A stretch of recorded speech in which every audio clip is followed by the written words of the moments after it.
Before we begin, take a moment to subscribe to Everyday Hero Stories. Because sometimes the people who change the most lives are not the ones standing on stage, wearing expensive suits, or receiving applause. Sometimes they're the quiet people working behind the scenes, carrying burdens no one sees, and making sacrifices no one remembers. Today's story is about one of those people, and what happened when the truth could no longer stay hidden. The biggest mistake that CEO ever made lasted less than 5 seconds. The ballroom of Riverside Medical Center shimmered under crystal chandeliers, filled with donors, executives, physicians, and community leaders dressed in their finest evening attire. More than 400 guests sat at round tables draped in white linen as cameras captured every moment of the hospital's annual charity gala. On the massive stage, hospital CEO Richard Holloway stood beneath the spotlight, smiling confidently as he accepted applause for what he called the hospital's greatest achievement. According to Richard, the community healthcare program that had transformed thousands of lives was the result of bold leadership, strategic planning, and years of executive vision. The audience nodded along. Many believed every word. Near the back of the room, however, a woman quietly lowered her eyes. Emily Carter had spent the previous 12-hour shift caring for patients before coming directly to the event. Her navy blue nursing uniform looked out of place among expensive tuxedos and designer gowns. A hospital badge still hung from her neck. In her hands was an old brown leather notebook, worn from years of use. She had no intention of speaking. She had no desire for attention. But when Richard began taking credit for something she knew wasn't true, she felt a knot tighten in her chest. For a moment, she tried to ignore it. Then she slowly stood. Her voice wasn't loud. It didn't need to be. She simply corrected one small detail. One fact. One sentence. Yet the effect was immediate. Richard's smile disappeared. The room grew uncomfortably quiet. Hundreds of eyes turned toward the nurse standing alone in the crowd. Richard stared at her for a long second, before letting out a short laugh. "And who exactly invited you to speak?" he asked. A few guests exchanged nervous glances. Emily remained calm. "I'm only saying that's not how it happened." The CEO's expression hardened instantly. What happened next would leave the entire room speechless. Richard pointed toward the security team near the entrance and spoke 6 words that changed everything. "Security, throw her out. Right now." For a few seconds, nobody moved. The 2 security guards looked at each other, clearly uncomfortable. Emily stood quietly, her fingers wrapped around the worn leather notebook as if it were the only steady thing in the room. Around her, whispers began spreading from table to table. Most of the guests did not know who she was.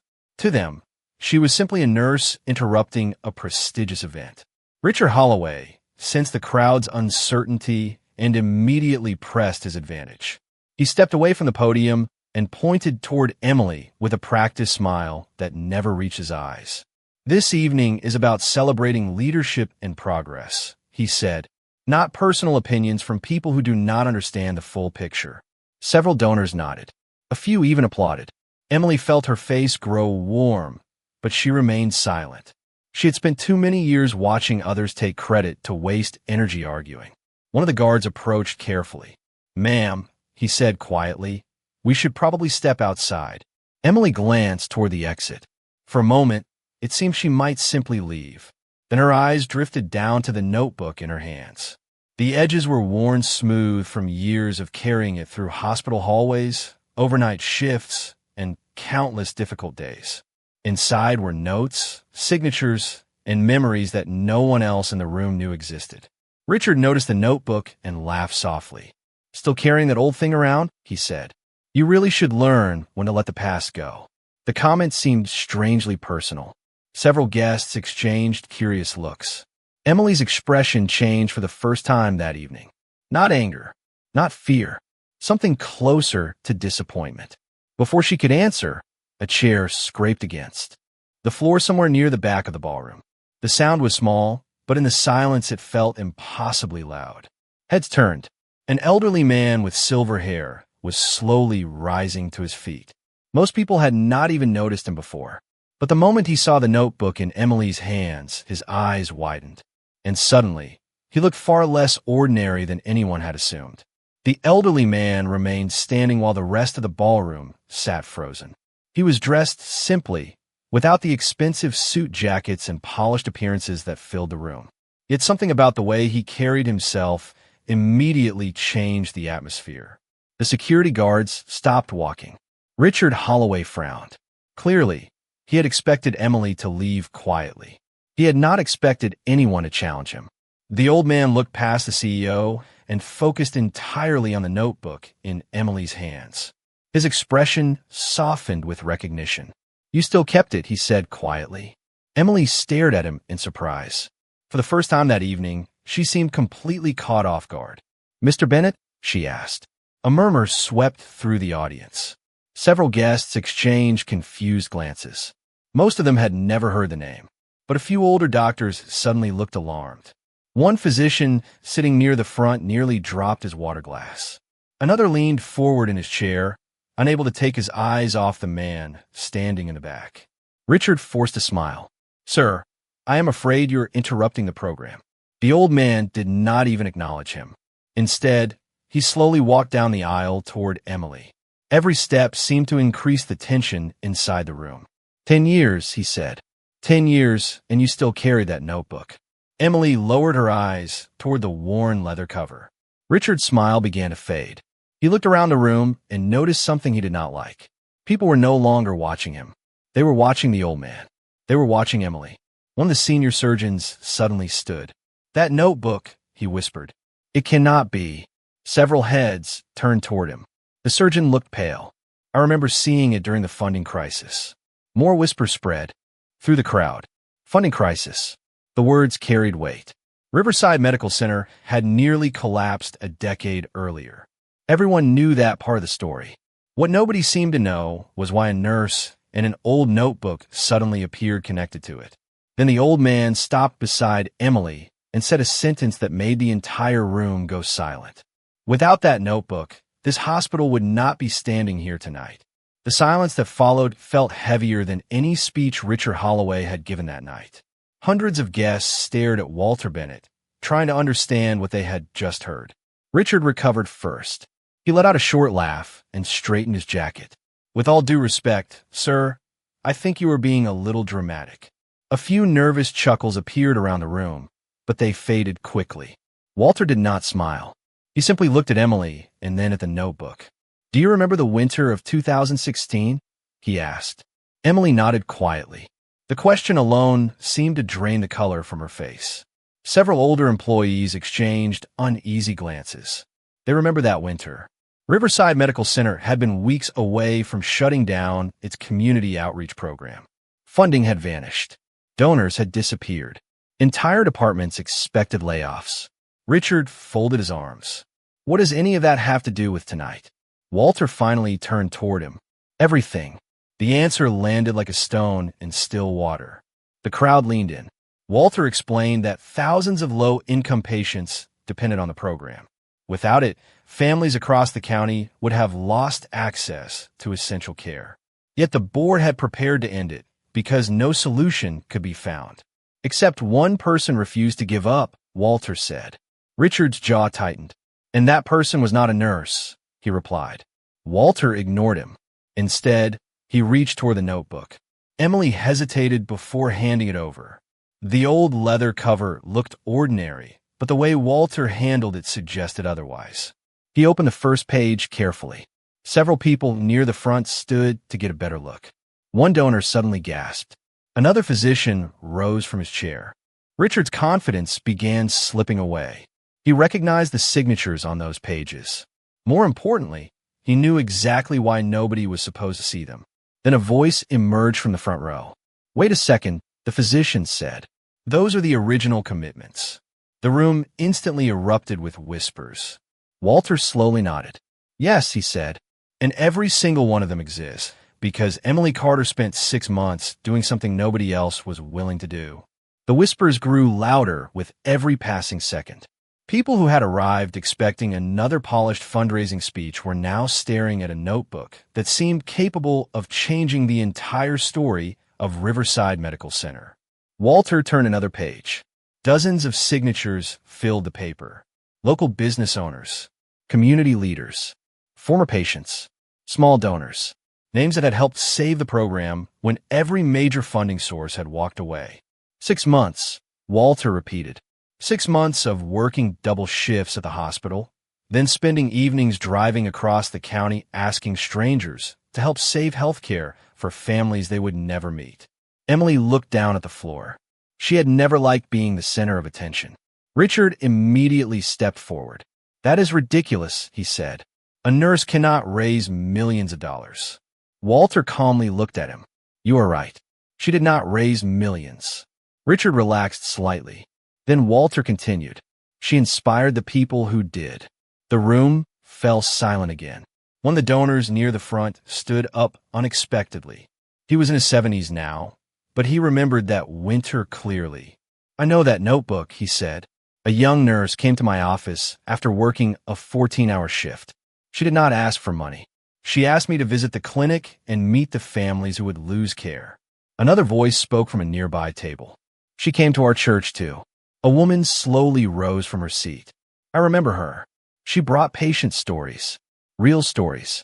She made us understand what was at stake." More heads began turning. More memories surfaced. Richard's expression grew increasingly tense. Every new witness seemed to know something he did not want discussed. Walter closed the notebook and held it carefully against his chest. "Most people think organizations survive because of executives," he said. "Sometimes they survive because one exhausted nurse refuses to quit." Emily looked uncomfortable. She seemed ready to disappear into the crowd. But the room was no longer looking at Richard Holloway. For the first time all evening, the attention belonged entirely to her. And then a voice from the front row asked a question that made Walter stop in his tracks. "If she did all that," the man said, "why has nobody ever heard this story before?" The question hung in the air. Why had nobody ever heard the story? Walter Bennett slowly looked toward Emily. For a moment, it seemed he might answer. Instead, he remained silent. The silence itself felt like an answer. Then another voice broke through the room. "Because she never wanted anyone to." The speaker was a woman in her 60s, seated near the center of the ballroom. She stood carefully, and several hospital employees immediately recognized her. Margaret Ellis had served as director of community outreach during the crisis years. Her eyes were fixed on Emily. "I have waited 10 years to hear someone ask that question," she said. The room became completely still. Margaret explained that when the outreach program was collapsing, everyone had been searching for someone to blame. Funding was disappearing. Staff members were leaving. Public confidence was fading. Yet every morning, Emily still showed up. She worked her shifts. She visited patients. Then she spent her evenings meeting donors, churches, businesses, and community groups. She never asked for recognition, Margaret said. She only asked people to remember the patients. Richard Holloway stepped forward again. Even if that is true, none of this changes who built the program afterward. But this time his words sounded weaker, less certain. Another doctor stood, then another. Each seemed to remember a different piece of the same story. One recalled Emily organizing volunteers during a severe staffing shortage. Another remembered her driving more than 80 miles after a night shift to meet a potential supporter. A third remembered seeing her asleep in a hospital chair because she had been awake for almost 20 hours helping both patients and fundraising efforts. The recognition was spreading from person to person, table to table, memory to memory. Richard noticed it too. The room was no longer questioning whether Emily had contributed. The room was beginning to wonder how much had been hidden. Walter slowly opened the notebook again and turned to a page near the middle. Tucked between the papers was a single letter, folded and yellowed with age. The moment Margaret saw it, she covered her mouth. "No," she whispered. "I cannot believe she still kept that." Walter looked toward the stage. Then he said the words that made Richard's face lose all color. "Because this letter explains who really received the credit." The ballroom seemed to shrink around Richard Holloway. Nobody spoke. Nobody moved. Every eye followed the aged letter as Walter carefully unfolded it. The paper was fragile now, its edges worn by time, but the reaction it caused was immediate. Richard took an involuntary step forward. That document is irrelevant, he said quickly. Walter raised an eyebrow. Interesting, he replied. I have not even read it yet. A ripple of murmurs spread across the room. Richard immediately realized his mistake. Margaret Ellis closed her eyes. She remembered the letter. So did several others. The problem was that most of the people who knew the truth had retired, moved away, or passed on years ago. Walter began reading. The letter was dated 10 years earlier, during the darkest days of the funding crisis. It came from a regional healthcare foundation that had ultimately provided the support that kept the community program alive. But what stunned the audience was not the foundation's name. It was a paragraph near the bottom. Walter paused and handed the letter to a physician seated near the front. The doctor adjusted his glasses and read the passage aloud. The foundation specifically credited Emily Carter for coordinating the meetings, presenting patient impact reports, and building the coalition that made the funding possible. A wave of disbelief swept through the ballroom. People turned toward Emily. She looked uncomfortable, almost embarrassed, as if she wished the floor would open beneath her. Then the physician continued reading. The final sentence thanked hospital leadership for allowing Emily's work to succeed. Not leading it, not creating it, allowing it. The distinction was impossible to ignore. Richard's face tightened. More whispers erupted. Several donors began looking at one another. Some had been attending these galas for years. They had heard the story many times. But suddenly they realized they had never heard Emily's name attached to it.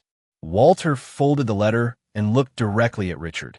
For 10 years, he said quietly, people applauded the wrong version of history. Then a new voice rose from the back of the room. That is not even the most important part. The crowd turned. Standing near the entrance was a tall man in a dark suit. And the moment Walter saw him, he smiled. Because the one person who knew the full story had finally arrived. The man walked forward with the calm confidence of someone who did not need an introduction. Yet the reaction around the room suggested otherwise. Several members of the hospital board immediately stood. A few donors whispered his name under their breath. Richard Holloway's expression changed the moment he recognized him. Dr. Samuel Brooks, chairman of the hospital board, had been traveling overseas and was never expected to attend the gala. Yet here he was. Samuel stopped beside Walter and looked at Emily with genuine warmth. I was hoping this conversation would happen someday, he said. Emily looked stunned. You knew? She asked quietly. Samuel nodded. I knew part of it. Then he turned toward the audience. What most people remember about the crisis is the funding that saved the program. What they do not remember is what happened before the funding arrived. The room became silent again. Samuel explained that during those desperate months, the outreach clinics were running out of supplies. Staff shortages were becoming severe. Entire communities risked losing access to basic care. Yet somehow the clinics continued operating. Not perfectly, not comfortably, but they survived. We spent years trying to understand how, Samuel said. Then we discovered Emily's reports. Richard shifted uneasily. Samuel continued. Emily had created an unofficial network of volunteers, retired nurses, local churches, and community organizations. She coordinated transportation for patients. She organized supply donations. She connected families with resources that the hospital could no longer afford to provide. And she did it while working full-time as a nurse. The audience listened in stunned silence. Every new detail made the story larger than anyone imagined. Walter smiled faintly. That is the part nobody talks about, he said. Samuel nodded. Because there is one more piece. He reached into his jacket and removed a thin folder. The moment Emily saw it, her eyes widened. She recognized it immediately. Richard did too. The color drained from his face once again. Because inside that folder was the document that had remained hidden for 10 years. And if Samuel opened it in front of the entire ballroom, everyone would finally learn why Emily never received credit for saving the program.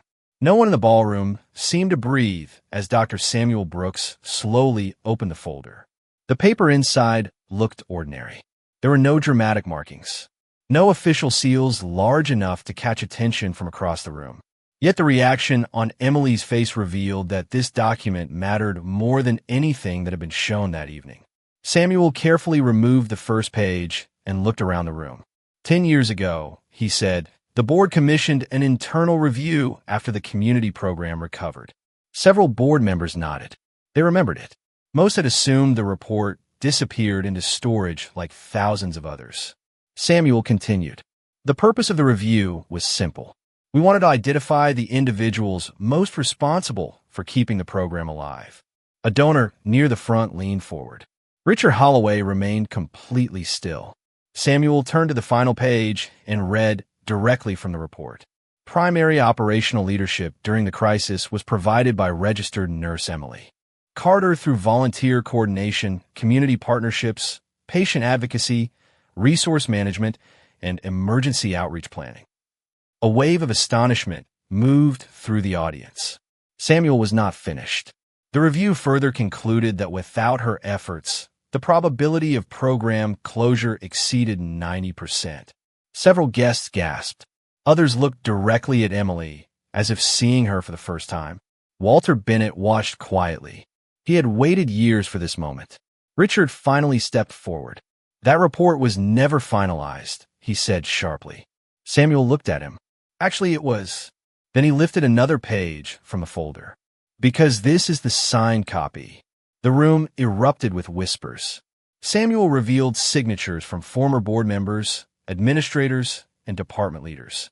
Every signature confirmed the same conclusion. Emily had been the central figure in saving the program. Yet somehow her name had vanished from public history. A donor slowly stood.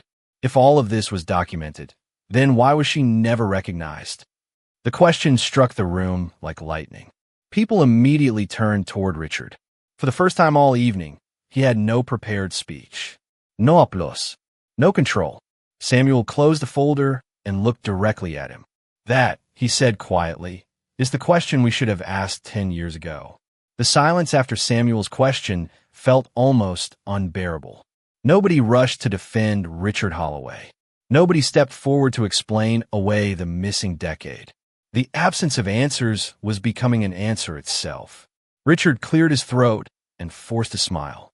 We are discussing events from many years ago, he said. Records can be interpreted in different ways.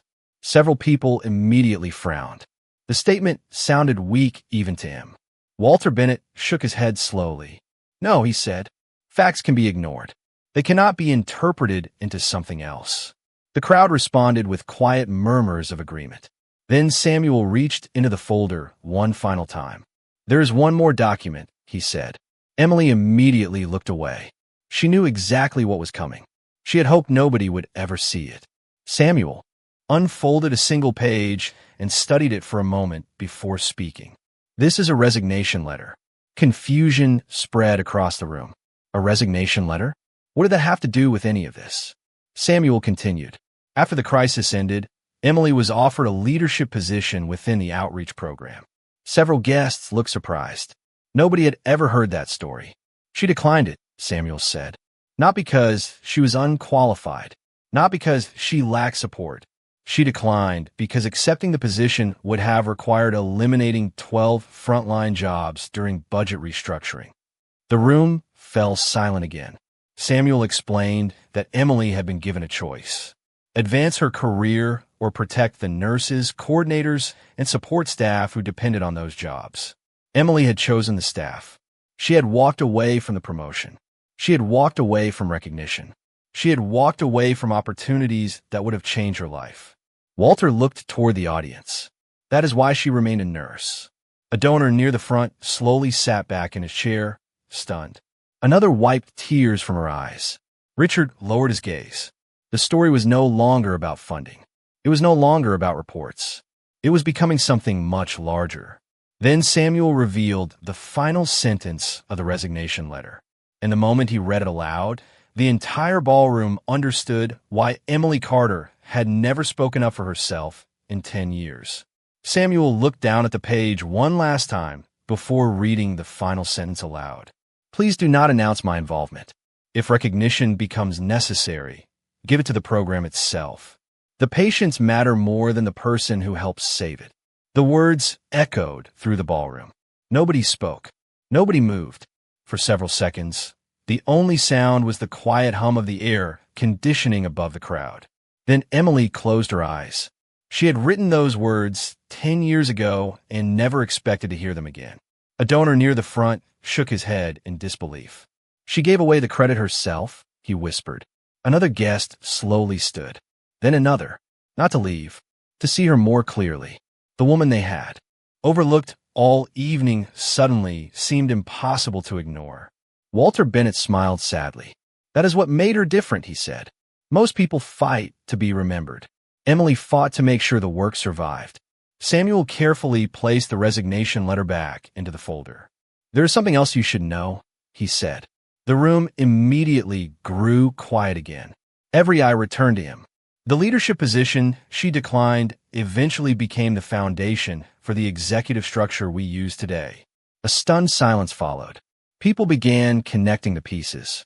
If Emily had accepted the promotion, her entire career would have taken a different path. Her life would have been different. Her financial future would have been different. Her public reputation would have been different. Instead, she had chosen everyone else. Richard Holloway remained motionless near the stage. The realization spreading through the ballroom was devastating.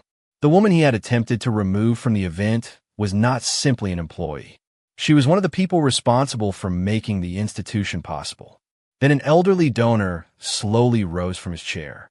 I remember her now, he said. She came to my office during a snowstorm. Another voice followed. She visited our community center. Then another. She helped my daughter receive treatment. Recognition was no longer coming from documents. It was coming from people, real memories, real lives. And as more guests began standing, Emily realized something extraordinary was happening. The room was no longer discovering what she had done. The room was discovering what she had meant to them. The transformation inside the ballroom was impossible to miss. One by one, people rose from their seats. Not because anyone instructed them to. Not because it was part of the program. They stood because they suddenly realized they had spent years benefiting from a story without knowing the person behind it. Emily remained frozen near the center of the room, overwhelmed by the attention she had spent a decade avoiding. Tears filled the eyes of several guests. Others simply stared in silence. Then Samuel Brooks slowly stepped onto the stage.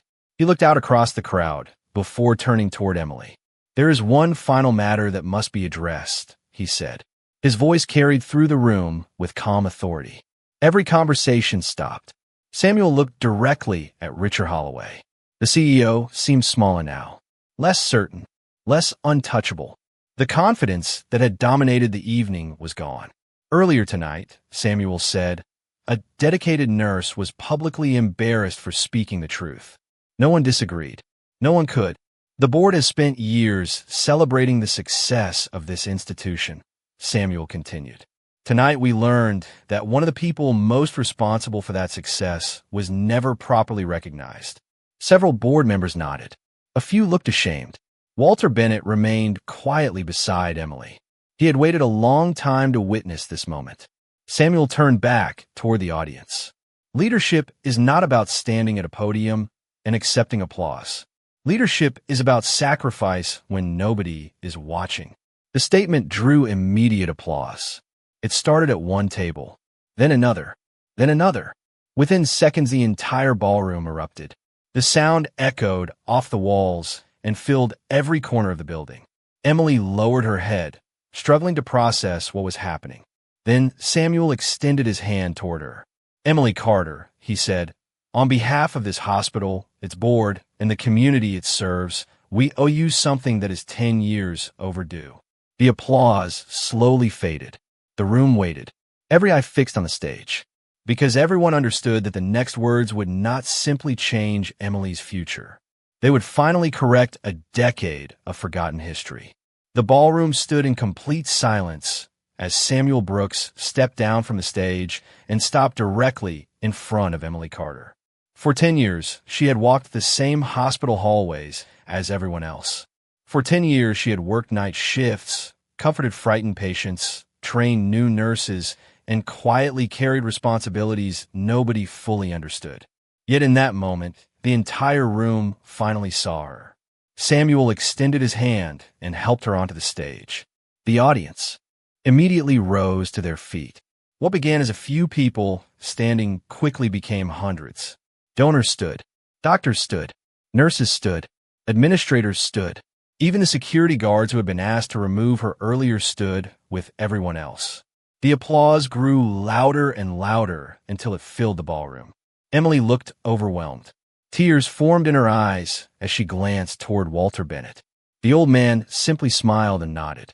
Samuel waited for the applause to settle before speaking again. "Tonight we correct the record," he said. "From this day forward, the Community Outreach Center will officially bear the name of the person whose sacrifice helped save it." A collective gasp swept through the crowd. Emily covered her mouth in disbelief. Samuel continued. "The Emily Carter Community Care Center." The audience erupted once more. Then Samuel turned toward Richard Holloway. The room followed his gaze. Richard slowly stepped forward. For the first time all evening, there was no confidence in his expression, no carefully prepared speech, no applause waiting for him, only the truth. He looked at Emily and quietly apologized in front of everyone. The apology could not erase 10 years, but it mattered. The audience understood that accountability had finally arrived. Emily accepted the apology with grace, not because she had forgotten the past, but because she had never carried bitterness. Walter then handed her the old notebook. "You carried this story alone long enough," he said. As the applause continued around her, Emily looked across the room and saw faces she had helped over the years. Patients, families, colleagues, friends. In that moment, recognition was no longer the reward. The reward was knowing that the truth had finally found its way home. And the lesson everyone carried out of that ballroom was simple. Never judge a person's worth by the position they hold, because the quietest person in the room may be the reason the room exists at all. If this story reminded you that integrity matters, that kindness matters, and that the quietest person in the room may be carrying the greatest burden, please take a moment to like this video, share it with someone who needs to hear it, and subscribe to Everyday Hero Stories. Because stories like Emily's deserve to be remembered. And because every day, somewhere in the world, there are ordinary people doing extraordinary things without expecting recognition. Thank you for watching. We'll see you in the next story.